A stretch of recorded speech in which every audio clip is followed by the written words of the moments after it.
जय श्री ओम नमः सिद्धेभ्य। नमो अरहन्ताणं नमो सिद्धाणं नमो आयर्याणं नमो वज्रायाणं नमो लोये सव्वसाहूणं वन्दितु सव्वसिद्धे दोमचलमणोभवं गतिं पत्ते वोच्छामि समय पाउड मिणमो सुध केवली नमः समय साराय स्वानुभूत्या चकासते चित स्वभावाय भावाय सर्वभावांतरच्छिदे। समयसार परमागम की 73वीं गाथा के ऊपर अपनी चर्चा चल रही है, जिसमें आचार्य अमृतचंद्र देव की टीका के आधार पर जो 73वीं गाथा में विशेषण बतलाए थे, उन विशेषणों की चर्चा हमने की थी कि मैं एक शुद्ध निर्ममत्व और ज्ञान दर्शन से परिपूर्ण पदार्थ हूँ। जैसे आकाश आदि द्रव्य पारमार्थिक वस्तु हैं, वैसे मैं आत्मा भी एक परम पदार्थ हूँ। जीव के दुख का सबसे बड़ा कारण उसकी इंफीरियोरिटी है, उसकी हीन भावना है, और उस हीन भावना के वशीभूत होकर के ये जीव दुखी ही रहता है। सुख का मार्ग इसको मिलता ही नहीं। जैसे कोई कबाड़ी हो, उसको हीरा भी मिल जाए तो भी वो अपनी दरिद्रता के कारण, गरीबी के कारण, हीन भावना के कारण ये स्वीकार ही नहीं कर पाता है कि ये इतनी कीमती वस्तु हो सकती है। उसको कोई समझाए भी ना तो भी स्वीकार नहीं करता है। तो ऐसे ही ये जीव का अनादिकाल से आज तक दुखी दुख में बीता है, तो इसको लगता ही नहीं है कि मैं सुखी हो सकता हूँ। पर पदार्थों पे दृष्टि रहती है, क्रोध आदि भावों को ही अपना स्वरूप मानता है। ये परम उपकार है आचार्य भगवंतों का, गणधर देवों का, तीर्थंकर भगवंतों का, कि उन्होंने हमारी जो वस्तु है, जो सच्ची यथार्थ वस्तु है, उसका हमें परिचय कराया है। और ऐसी वस्तु का परिचय होने से, ऐसी वस्तु की अनुभूति होने से जो आनंद की तरंगें उठती हैं, वो आनंद की तरंगें इतनी शक्तिशाली हैं कि इस जीव के क्रोध, मान, माया, लोभ के भावों से अरुचि हो जाती है, 7 व्यसनों से अरुचि हो जाती है, 5 पापों से अरुचि हो जाती है। यानी जगत का जितना भी कहना चाहिए परावलंबी, पर सन्मुख जो दृष्टि वाला परिणमन है, वो सब खत्म हो जाता है। और ये कोई आश्चर्य की बात नहीं है, ये सहज बात है। किसी आदमी ने दुनिया भर के व्यापार किए हो, हर व्यापार में घाटा, हर व्यापार में घाटा, फिर कोई उसको ऐसा व्यापार मिले कि जिसमें लाभ हुआ हो, तो जिस व्यापार में लाभ हुआ है वो व्यापार की तरफ उसकी रुचि जमती है, फिर वो ही करता है, अन्य व्यापार छोड़ देता है। यही सिंपल लॉजिक है मोक्ष मार्ग में भी। ठीक है, इसी की चर्चा हम कर रहे थे कि अपनी निज चैतन्य वस्तु का परिचय होने पर जीव की दृष्टि वहीं ठहर जाती है, पर पदार्थों पे नहीं जाती है। पर पदार्थ का लालच इसके मन में नहीं रहता है, और अपनी वस्तु ऐसी है कि जिसका कोई हरण, अपहरण, नाश, कम ज्यादा नहीं कर सकता है, तो निश्चिंत रहता है जी। निश्चिंत निराकुल भाव वहां उत्पन्न हो जाता है। और ऐसी वस्तु का अनुभव होने पर जो चैतन्य का, जो कहना चाहिए अनुजीवी जो सुख है, जो वास्तविक उसके अंदर है, उसका उसको आस्वाद आता है। तो आश्रव भावों की मलिनता है, आकुलता है, दुख है, उसके प्रति दृष्टि हट जाती है। और जितना थोड़ा रह भी जाता है स्थिरता जन्य, क्योंकि 2 प्रकार का राग होता है। एक तो राग होता है भ्रम के कारण, और एक होता है अस्थिरता के कारण। तो भ्रम के कारण होने वाला राग मिट जाता है और अस्थिरता वाला रह जाता है। तो अस्थिरता के कारण होने वाला जो राग है, जो चौथे, 5वें, 6वें, 7वें, 8वें, 9वें, 10वें गुण स्थान तक समझ लो उसको, अगर अपन सूक्ष्मता से भी देखें, वो भी जीव को सुहाता नहीं है, उसको भी निरंतर दूर करना चाहता है, उसके लिए उद्यम करता है। वही बात यहाँ पर आचार्य भगवान कर रहे हैं कि आश्रमों से निवृत्ति का उपाय क्या है। अपना बालक दूसरे के घर में ताका झांकी ना करे, बार बार वहां ना जाए, वहां ना लपके। तो उसका उपाय क्या है कि उसके घर में इतनी उत्तम वस्तु ला करके दे दो कि उसकी कहीं दृष्टि जाए ही नहीं। तो आचार्य देव उस चैतन्य परम पदार्थ का दर्शन करने का उपदेश देते हैं, प्रेरणा देते हैं कि इसको देख लो, तुम्हारे पास परम पदार्थ है। जिसके पास करोड़ों रुपए की संपदा हो, अरबों रुपए की संपदा हो, स्वाभाविक रूप से वो चोरी डकैती का भाव उसको क्यों आएगा? पर दूसरे की चीज पे उसकी नजर क्यों घूमेगी? नहीं घूमेगी। तो ये इसी लॉजिक से, इसी तर्क से आचार्य आश्रव से निवृत्ति की विधि क्या है, तो उसकी ये विधि है। आश्रव नाम किसका है कि पर पदार्थ में मत्त करना, ललचाना, इष्ट अनिष्ट बुद्धि करना, इसका नाम आश्रव है। तो ये लालच कब छूटेगा? तो कहते अपनी वस्तु का परिचय कर लो, ये लालच छूट जाएगा। सरल विधि है। वो वस्तु कैसी है उसका खुलासा हम यहाँ पढ़ रहे थे, और अपन ने पेज नंबर 41 पे थे शायद अपन, मुझे करेक्ट करना अगर मैं पीछे हूँ तो। जी सर। ठीक है ना? इस प्रकार गाथा की पहली पंक्ति, यहाँ से आज अपन पढ़ना शुरू करेंगे। जी सर। ठीक है, आज कक्षा में वैसे कम ही लोग हैं, 2-3 दिन क्लास नहीं रही है, और कल भी नहीं हो पाएगी क्लास में, पहले सूचना दे देता हूँ, क्योंकि कल सर्वज्ञता की संगोष्ठी में मुझे आदेश निर्देश हुआ है, लेकिन देखूंगा अगर सर। हाँ सर इसकी लिंक भी डाल देना। सर्वज्ञता वाली संगोष्ठी तो चली रही है, और शायद सागर से ही संचालित की जा रही है, अरुण जी मोदी हैं उनके द्वारा। उनसे मुझे सूचना प्राप्त हुई थी कि कल की संगोष्ठी में मुझे बैठना है, कुछ उन्होंने भार दिया है, पद भार दिया है इसलिए बैठना पड़ेगा मुझे। लेकिन मेरा मन, इसकी लिंक भेज दीजिए ना। हाँ मैं रख दूंगा लिंक उसका, मैं डाल दूंगा यहाँ पे आप। जी हाँ निश्चिंत रहें। जी जी। चलिए यहाँ से पढ़ना शुरू करते हैं। इस प्रकार गाथा की पहली पंक्ति में, क्योंकि इसकी चर्चा लगभग हो गई, 1-2 बिंदु हैं जिनको मैं हाईलाइट करूंगा। अभी रीडिंग करते हैं पहले इसकी, ठीक है? चलिए सती जी पढ़िए, आप पढ़िए। जी।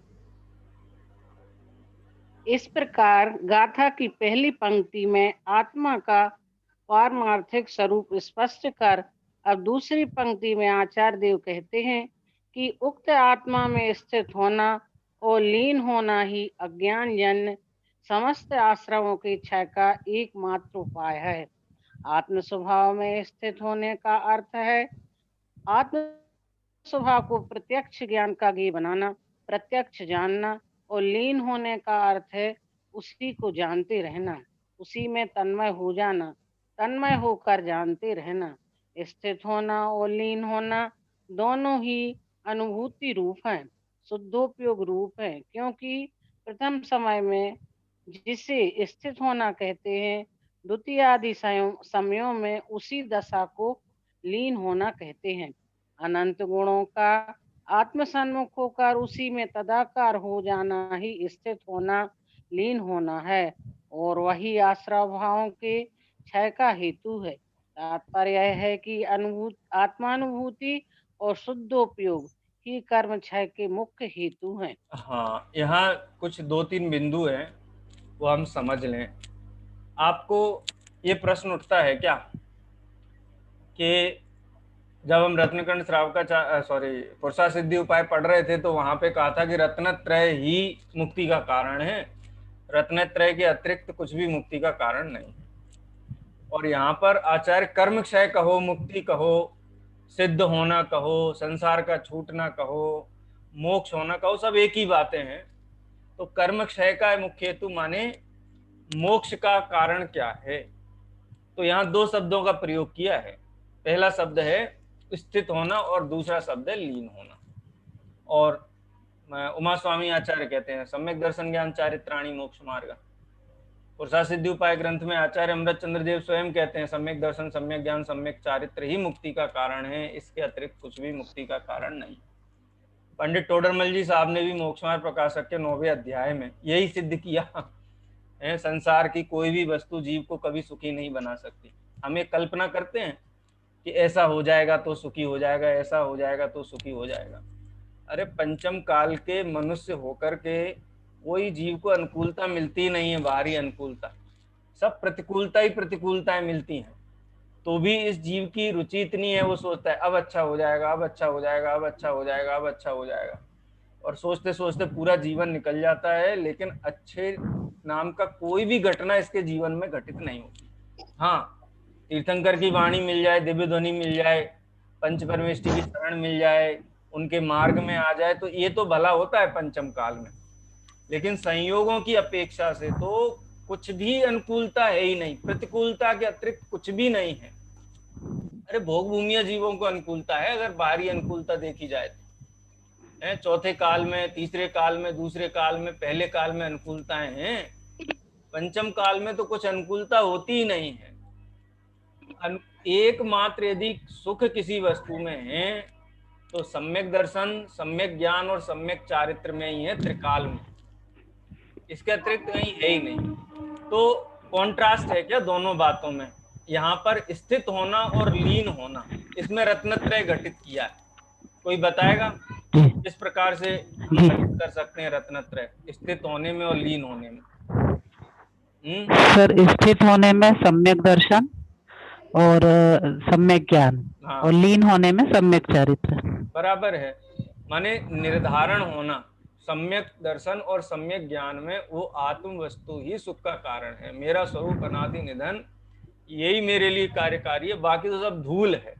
गुरुदेव श्री प्रवचन करते थे तो कोई व्यक्ति, कोई नया श्रोता आता था, कोई बहुत बड़ा सेठ, कहते थे कि फलाने फलाने सेठ हैं, इतना बड़ा व्यापार है, अब्जोपति हैं, लाखों रुपए का महीने की इनकम है, और बाद में एक सेंटेंस बोलते बधाई धूड़ छे, आ सेठिया धूड़ ना पीछे जाए छे।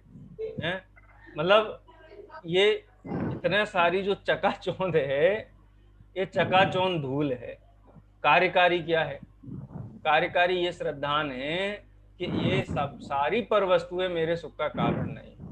लेकिन ऐसा भी नहीं है सुख नहीं है, बौद्ध मत की तरह भी नहीं है। बौद्ध मत ये मानते हैं कि जीव के अस्तित्व का नष्ट हो जाने का नाम ही मोक्ष हो जाना है। जब तक अस्तित्व नष्ट नहीं हुआ है तब तक ये जीव बराबर संसार में घूमता रहेगा, दुखी रहेगा। ऐसा नहीं है।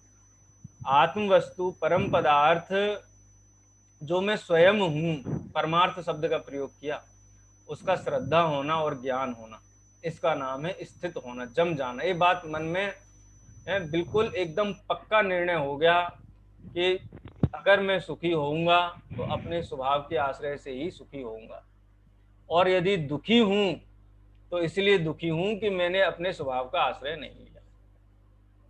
ये श्रद्धा का नाम स्थित होना है। अब वहां जम गया, स्थित हो गया ना, अब वहां से हटे नहीं, वहीं जमा रहे, अड़ा रहे, अपना दावा छोड़े नहीं वहां से, उसका नाम है लीन रहना। और ये लीनता शादी अनंत काल के लिए हो जाए या होती है, अंतर मुहूर्त काल में तो कर्म क्षय हो जाते हैं, लेकिन उसके बाद भी ये लीनता जाती नहीं है। इसीलिए सिद्ध भगवान अनंत सुखी हैं। सिद्ध भगवान सिद्धालय में विराजमान इसलिए हैं क्योंकि आत्मा में लीन हैं, और आत्मा में लीनता से बढ़कर के कोई इससे उत्कृष्ट वस्तु नहीं है। उससे कोई उत्कृष्ट वस्तु उनके ज्ञान में झलकती नहीं है, उनकी श्रद्धा में आती नहीं है। इसलिए कभी भी सिद्ध बने को सिद्ध भगवान छोड़ करके किसी अन्य अवस्था रूप नहीं होते हैं। तो कर्म क्षय का मुख्य हेतु यहाँ रत्नत्रय को ही कहा गया है। आप ये समझ लो कि गाथा नंबर 73 में आचार्य देव ये कहते हैं कि अपने आत्मा, पीछे बैकग्राउंड से आवाज आ रही है। सर बोल रहे हैं पर सर आवाज नहीं आ रही आपकी। हाँ, तो आचार्य देव ने पहले तो उस आत्मा का स्वरूप बताया, और स्वरूप बताने के बाद ये कहते हैं कि इसी स्वरूप के श्रद्धा, इसी स्वरूप के ज्ञान और इसी स्वरूप की लीनता से, माने सम्यक दर्शन, सम्यक ज्ञान और सम्यक चारित्र से ही कर्म का क्षय होता है और जीव सुखी हो जाता है। ये इतनी सी बात इन दो पंक्तियों में आई है। अब उपसंहार चल रहा है, आगे पढ़ते हैं अपन अगले पन्ने पे, 42 नंबर पन्ने पे। बोलो। चूंकि पहले उपयोग पर पदार्थों से हाँ, कौन पढ़ेगा? हटकर भैया जी पढ़ रहे हैं। अच्छा, शशि जी आगे पढ़, कोई और पढ़ ले, सभी लोगों को थोड़ा मौका मिलेगा। जी सर, मैं पढ़ रही हूँ आराधना। हाँ, पढ़िए। चूंकि पहले उपयोग पर पदार्थों से हटकर आत्मा की ओर आता है, अतः स्थित होने का कारण परद्रव्यों में प्रवृत्ति से निवृत्ति को बताया, और लीनता में बाधक होती है उपयोग की चंचलता। अतः परद्रव्यों के निमित्त से विशेष रूप चेतन में होती हुई कल्लोलों के निरोध को लीनता का हेतु बतलाया है। अंत में सागर की भंवर में फंसे हुए जहाज का उदाहरण देकर आश्रमों से निवृत्ति की विधि स्पष्ट कर दी है। कोई पानी का जहाज समुद्र की भंवर में फंस गया हो तो जब तक समुद्र की भंवर स्वयं शांत होकर उस जहाज को न छोड़े तब तक उस जहाज का छूटना संभव नहीं, क्योंकि जहाज तो छूटने के लिए प्रयत्नशील है ही, पर भंवर की उलझन इतनी प्रबल है कि छूटना संभव नहीं रह गया है। ऐसी स्थिति में जब समुद्र की भंवर स्वयं शांत होकर जहाज को छोड़े तो जहाज तत्काल छूट जाता है। उसी प्रकार इस आत्मा रूपी सागर में उठ रही विकल्प तरंगों के भंवर में क्रोधादि आश्रव भावों का जहाज फंस गया है। जब यह आत्मा रूपी सागर सर्व विकल्पों का वमन कर सर्व विकल्प रूपी भंवरों का उपशमन कर अपने निर्विकल्प अचलित अमल आत्मा का अवलंबन करता हुआ विज्ञानघन होता है, आत्म स्थित होता है, आत्मलीन होता है, शांत होता है, तब आश्रम रूपी जहाज निवृत्त होकर चला जाता है। आश्रमों की निवृत्ति की यही विधि है। हाँ, अब यहाँ जो दृष्टांत दिया था टीका में आचार्य अमृतचंद्र देव ने, तो डॉक्टर साहब ने उसको स्पष्ट किया कि आत्मा रूपी सागर में उठ रही विकल्प तरंगों के भंवर में क्रोधादि आश्रवों का जहाज फंस गया है। अब आत्मा रूपी सागर है और आत्मा का जो ज्ञान है, कौन सा ज्ञान? मिथ्या ज्ञान। मिथ्या ज्ञान माने ऐसा ज्ञान जो पर पदार्थ को अपना जानता है, ऐसा ज्ञान जो पर पदार्थ को अच्छा बुरा जानता है, ऐसा ज्ञान जो पर पदार्थ को हितकारी जानता है। ऐसे ज्ञान को यहाँ कहा तरंग। इस शब्द का प्रयोग हमने पहले भी पढ़ा था, जिसको ज्ञान का विवर्त, विवर्त का मतलब भंवर ही होता है। संस्कृत में विवर्त शब्द है, हिंदी में हम उसको भंवर बोलते हैं। अब उस भंवर में क्या होता है कि ऐसा ज्ञान जो पर पदार्थ को अपना माने जाने, पर का कर्ता भोक्ता बने, तो ऐसे ज्ञान में जो चारित्र संबंधी परिणमन है वो राग द्वेषमय होता है, क्रोध मान माया लोभ भावमय होता है। जब तक हम किसी वस्तु को अच्छा और बुरा नहीं जाने तब तक क्रोध कैसे कर सकते हैं? ऐसा हो सकता है किसी वस्तु को हम अच्छा बुरा ना जाने और हमको क्रोध आए? किसी वस्तु को हम अच्छा बुरा ना जाने और हमको मान हो? किसी वस्तु को, पर वस्तु को हम अच्छा बुरा ना माने, हमको मायाचारी का भाव हो? किसी वस्तु को अच्छा बुरा ना जाने, लोभ का भाव हो? ये तीन काल में संभव नहीं है। कहने का मतलब ये है कि जब तक हमारे ज्ञान में ये निर्णय नहीं हुआ है कि पर पदार्थ अकिंचित कर है, मेरे सुख दुख में अनादि काल से इतने संयोग मिले हैं कि अब कहते हैं ना 5 परावर्तन जीव ने पूरे किए। 5 परावर्तन का मतलब क्या है? द्रव्य परावर्तन, जिसमें पुद्गल कारमाण वर्गणाएं हैं, ग्रहित अग्रहित और मिश्र, इनको क्रम से ग्रहण करता हुआ, और एक असंख्यात सागरों में एक क्रम पूरा होता है, माने अनंत समय हो जाते हैं एक परावर्तन। क्षेत्र परावर्तन यानी मध्य भाग से लेकर के जो रुचक प्रदेश हैं वहां से जन्म लेना शुरू करे और पूरे 343 घनराजु में ये जीव जन्म लेता हुआ पूरे 343 घनराजु लोक को कवर कर ले। क्षेत्र परावर्तन, काल परावर्तन, भाव परावर्तन, भाव परावर्तन, ये सर्व प्रकार के परावर्तन पूरे करने में इस जीव को सर्व प्रकार के कहना चाहिए कि ये संयोग हो गए। हम नित्य निगोदिया की बात नहीं करते हैं, क्योंकि हम मनुष्य गति में हैं, इसलिए सामान्य जीव की अपेक्षा से बात कही गई है कि ऐसा उत्कृष्ट से उत्कृष्ट भोग संसार में नहीं है जो इस जीव ने ना भोगा। तो भी इसको उसके प्रति इष्ट बुद्धि है, उनके प्रति आकर्षण है।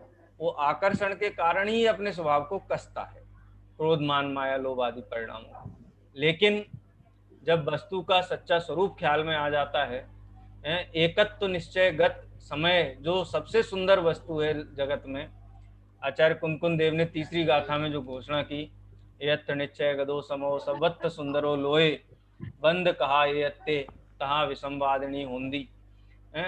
तो ये जब ज्ञान के कहना चाहिए पटल पर स्व और पर का भेद जागृत हो जाता है, तो वहां पर विवर्त शांत हो जाते हैं, और जो आश्रव रूपी नाव जहाज उसमें फंसा हुआ था ना, वो मुक्त हो जाता है बेचारा।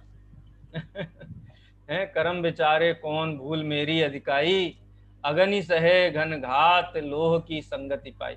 हम कर्मों को दोष देते हैं, लेकिन वस्तु स्थिति तो यह है कि इस जीव ने स्वयं ही विपरीत श्रद्धान ज्ञान से आश्रमों को जबरदस्ती पकड़ जकड़ रखा है। आश्रमों ने इसको दुखी नहीं किया, इसने आश्रमों को दुखी किया, इसलिए स्वयं दुखी। ऐसा होता ना, किसी के ऊपर अग्नि फेंके उठा करके, क्या बोलते, अग्नि का अंगारा, क्या बोलते, जलता हुआ कोयला, कि मैं सामने वाले को, ये बहुत दुष्ट है, इसको फेंकूं, तो वो अग्नि का जो मुट्ठी में भर के फेंकता है सामने वाला, सामने वाले को जलाने के लिए फेंकता है, सामने वाला भी जल जाए कदाचित, लेकिन ये स्वयं भी जलता है। तो आश्रव भावों को इसने अपने ज्ञान के विवर्त में फंसा रखा है। अगर शांत हो जाए तो क्या होगा, शांत होगा तो आश्रमों से निवृत्ति हो जाएगी। यही आश्रमों से निवृत्ति का ये सही विधि है। आचार्य देव ने एक परिभाषा दी है, वस्तु सहावो धम्मो।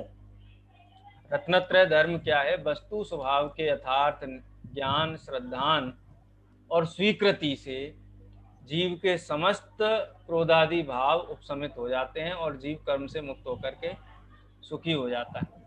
वही यहाँ पे रत्नत्रय का उपदेश है। आचार्य देव ने समय सार की पहली गाथा से, जहाँ अनुपम ध्रुव, अनुपम अचल गति शब्द से संबोधित किया है, हर गाथा में उस रत्नत्रय की ही झलक दी है।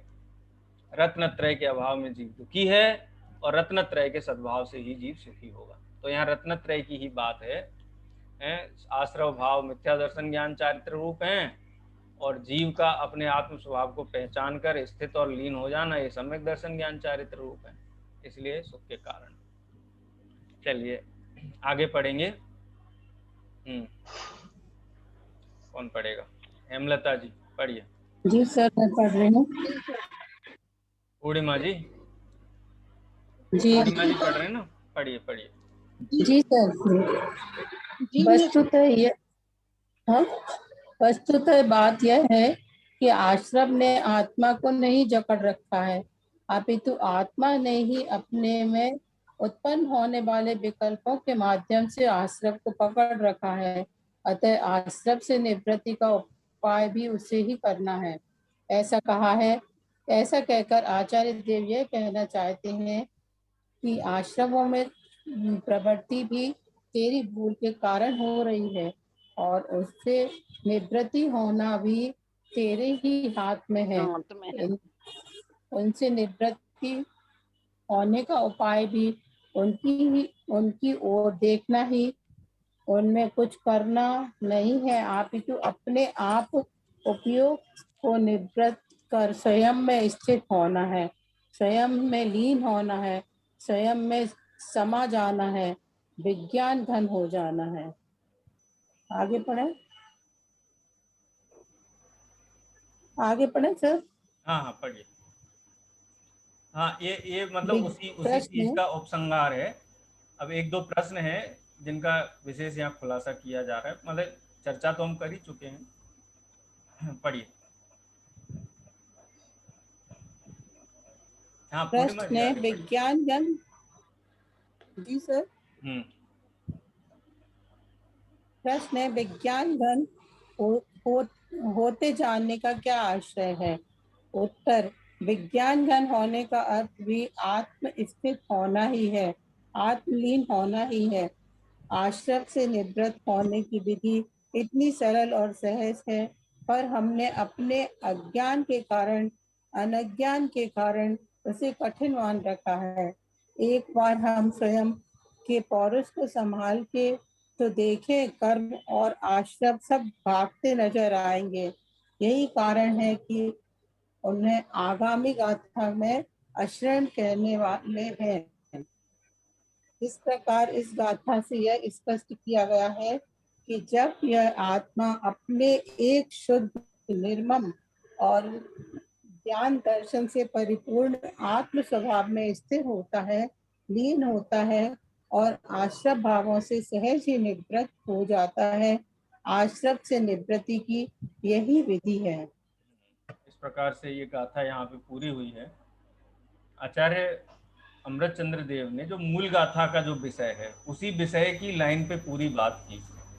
चाहे वो आत्मा एक है, इस बात की सिद्धि हो, चाहे शुद्ध है, निर्मम है, ज्ञान दर्शन से परिपूर्ण है। एक ये अंतिम जो प्रश्न आया, विज्ञान घन होता चला जाता है, तो क्या आत्मा विज्ञान घन पहले से नहीं है? फिर विज्ञान घन होते जाने का क्या आश्रय है? देखो, आत्मा तो विज्ञान घन ही है। द्रव्य अपेक्षा से देखा जाए तो आत्मा विज्ञान घन ही है। माने आत्मा में ज्ञान दर्शन आदि अनंत चैतन्यात्मक गुण ही है, इनके अतिरिक्त कुछ नहीं है। कि एक आध प्रदेश ऐसा हो कि जिसमें ज्ञान ना हो। घन का मतलब होता है घन, जिसमें लंबाई भी हो, चौड़ाई भी हो और मोटाई भी हो, ठोस, एकदम ठोस। यदि आत्मा का एक भी प्रदेश ज्ञान आदि गुणों से रहित हो तो हम उसको विज्ञान घन नहीं कह सकते। लेकिन आत्मा के असंख्यात प्रदेशों में ही अनंत के अनंत गुण विराजमान हैं। ऐसा नहीं है कि किसी अंश में कोई गुण है, किसी अंश में कोई गुण है। जैसे अन्य मत में कल्पना करते हैं, माथे में बुद्धि है, हृदय में विचार हैं, या दया आदि भाव हैं, जिह्वा में रस है, कर्ण में शब्द जानने की क्षमता है। ऐसा ये अन्य मत की मान्यताएं हैं। आत्मा तो सर्वांग से ही जानता है। शरीर का कोई ऐसा, शरीर में स्थित ऐसा कोई आत्म प्रदेश नहीं है कि जो चैतन्य से रहित हो। संपूर्ण प्रदेश चैतन्य सहित ही है। अपितु शरीर जड़ है, शरीर का कोई अंश विशेष किसी वस्तु विशेष को जानता हो, ऐसी परिकल्पना करना असमान जाति पर्याय में ये मिथ्यात्व है। तो आत्मा स्वभाव से तो विज्ञान घन है ही, लेकिन श्रद्धा, ज्ञान और चारित्र के स्तर पर जीव जितना जितना स्थिर होता जाता है, उतना उतना पर्याय में भी विज्ञान घन होता जाता है। जैसे चतुर्थ गुण स्थानवर्ती जीव है तो अनंतानुबंधी के अभाव रूप है, उसकी शुद्धि हुई है तो उतना विज्ञान घन है। पंचम गुण स्थानवर्ती जीव है, देश संयम रूप है, दो कसाय चौकड़ी के अभाव रूप, जो जितना जितना दोष उसका गया है और जितना जितना गुण प्रकट हुआ है, उतना उतना विज्ञान घन है। यानी स्वभाव तो विज्ञान घन है, लेकिन पर्याय में जितना जितना ये आगे के जो ताव हैं, उन ताव पे आगे बढ़ता जाता है, कसौटियों पर बढ़ता जाता है, उतना उतना वो विज्ञान घन होता जाता है। विज्ञान घन होते जाने का मतलब है सम्यक दर्शन, ज्ञान, चारित्र रूप मोक्ष मार्ग में आगे बढ़ना, गुण स्थान त्रिपाठी से आगे बढ़ना। और विज्ञान घन स्वभाव है, ये स्वभाव की बात है, द्रव्य स्वभाव की बात है। इस प्रकार से इसको समझना चाहिए। जैसा कि आचार्य देव ने उदाहरण दिया था 11वीं 12वीं गाथा में, 16 ताव के स्वर्ण के समान। जितने जितने ताव पर स्वर्ण आगे बढ़ता जाता है, उतना उतना वो शुद्ध होता जाता है। तो ऐसे ही आत्मा जितना जितना अपने स्वभाव में स्थिर होता जाता है, अस्थिरता, जन्य, राग, द्वेष दूर होते जाते हैं, उतना विज्ञान घन होता जाता है। विज्ञान घन होते जाने का मतलब ऐसा नहीं है कि द्रव्य स्वभाव से विज्ञान घन नहीं है। ऐसी आत्म स्थिरता जागृत होने पर जीव परम सुखी होता है। अनंत जीव परम सुखी हुए हैं। वर्तमान में भी कितने ही जीव की आत्म स्वभाव के आश्रय से सुखी हो रहे हैं, और भविष्य में भी अनंत जीव इसी विधि से सुखी होने वाले हैं। इसलिए आश्रमों की निवृत्ति की ये जो विधि आचार्य कुंद देव यहाँ पर बतला रहे हैं, वो अनंत तीर्थंकरों के द्वारा बताई हुई विधि है। अब कई लोग ऐसा कहते हैं तो रोज भगवान का अभिषेक करो उससे आश्रव कटते हैं, कोई कहता है पूजा करो उससे आश्रव कटते हैं, कोई कहता है अनशन उपवास करो उससे आश्रव कटते हैं, कोई कहता है तीर्थ यात्रा करो उससे आश्रव कटते हैं, कोई कहता है शास्त्र का पाठ करो उससे आश्रव कटते हैं, कोई कहता है प्रतिक्रमण आलोचना प्रत्याख्यान है पाठ पढ़ो बैठ के उससे आश्रव कटते हैं। और ये जो बात आचार्य देव यहाँ कहते हैं बात तो कोई नहीं कहता है। आपको आश्चर्य नहीं लगता कि कुंकुंद आचार्य ने कुछ अलग ही लाइन पकड़ ली है? नहीं। जी आचार्य कुंकुंद देव ने कुछ डिफरेंट ही बात कर ली है। सारी दुनिया तो कुछ कहती है, आचार्य कुंकुंद की अलग बात चलती। अरे भाई आचार्य कुंकुंद देव की बात नहीं है, ये वस्तु प्रवाद नाम का जो अंग है उसके 10वें अधिकार से का लिया हुआ मर्म है, साक्षात तीर्थंकर भगवंतों के मुख से निकली हुई दिव्य ध्वनि का अंश है, गणधर देवों की बात है ये बात का वजन बहुत है। आचार्य देव स्वयं कहते हैं शुद्ध केवली बड़दम श्रुत केवलियों के द्वारा कही हुई बात मैं आपको कह रहा हूँ, इस बात का वजन बहुत है। और यदि युक्ति से स्थिर चित्त से विचार किया जाए तो ये बात बैठती है कि हाँ यही विधि हो सकती है, इसके अतिरिक्त कोई विधि नहीं हो सकती। तो बाकी जो थैंक यू। विधियां हाँ बाकी जो विधियां बताई हैं उनका क्या महत्व है?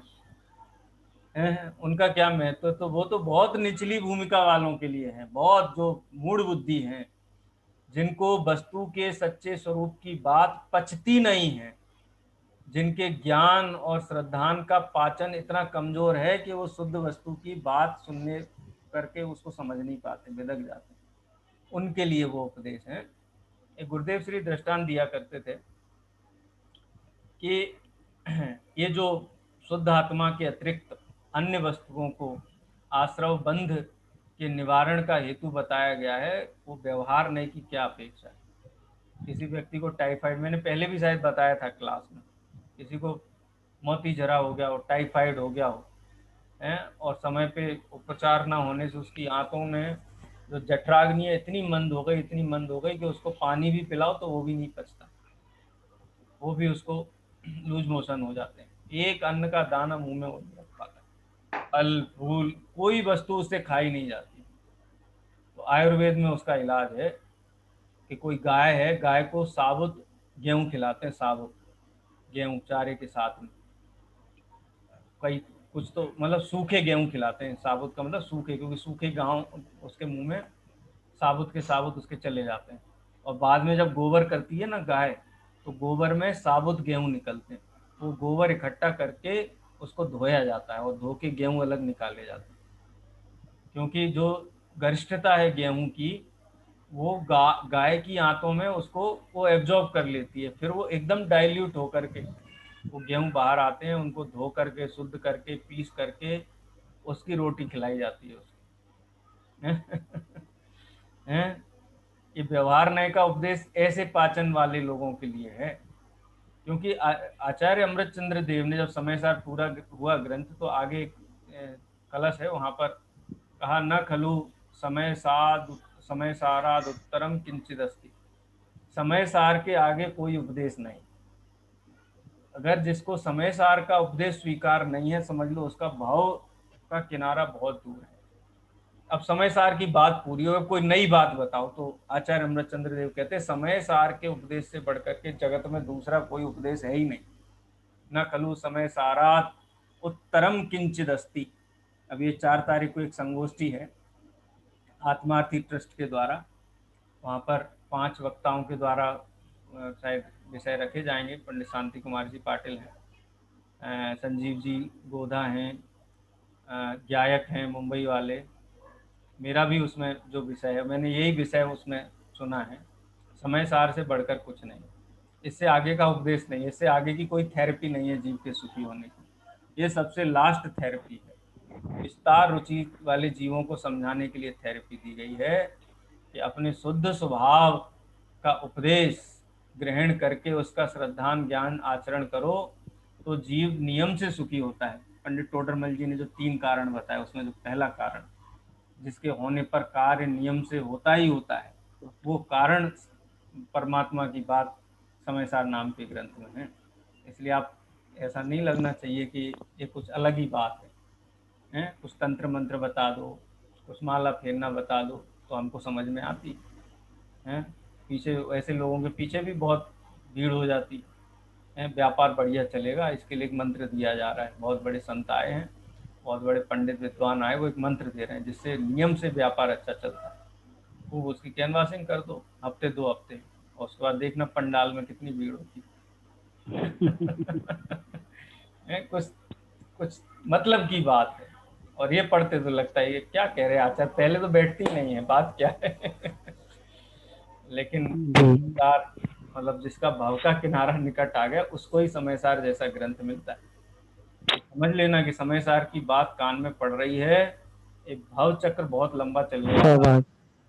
एक बात कान तक आ गई है, माने साधारण जीवों का साधारण पुण्य के उदय में ये काम नहीं होते। पुण्य तो क्या कहें, पुण्य की बात नहीं है, रुचि, असाधारण रुचि वाले जीवों के कान में समयसार पड़ता है, मैं ये कहना चाहता हूँ।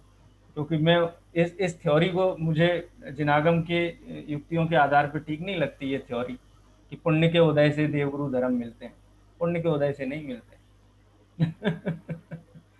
148 प्रकृतियों में कौन सी प्रकृति है जिससे देवगुरु धर्म मिलते हैं? बताओ, हमको तो नाम नहीं पता, आपको पता हो तो बताओ।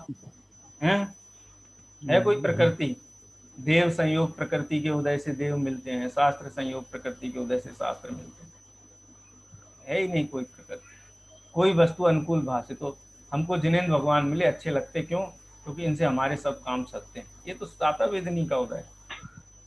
लेकिन हमें अपने आत्मा का कल्याण करना है, हमें भव के पार उतरना है, और भव से पार उतारने वाले हैं ये त्रिलोकीनाथ परमात्मा के अतिरिक्त कोई नहीं है। इसको रुचि बोलते हैं, रुचि से मिलते हैं।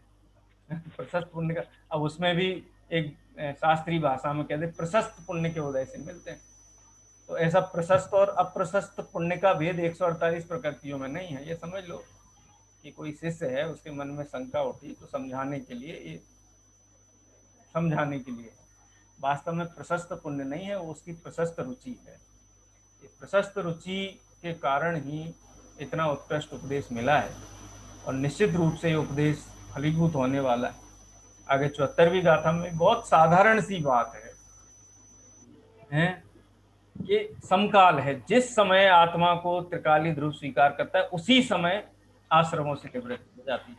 ये चर्चा अपन करेंगे, कल करेंगे। कल तो देखते हैं, मैं सूचना दे दूंगा, अभी समय हो गया है, अपन वाणी स्तुति करेंगे।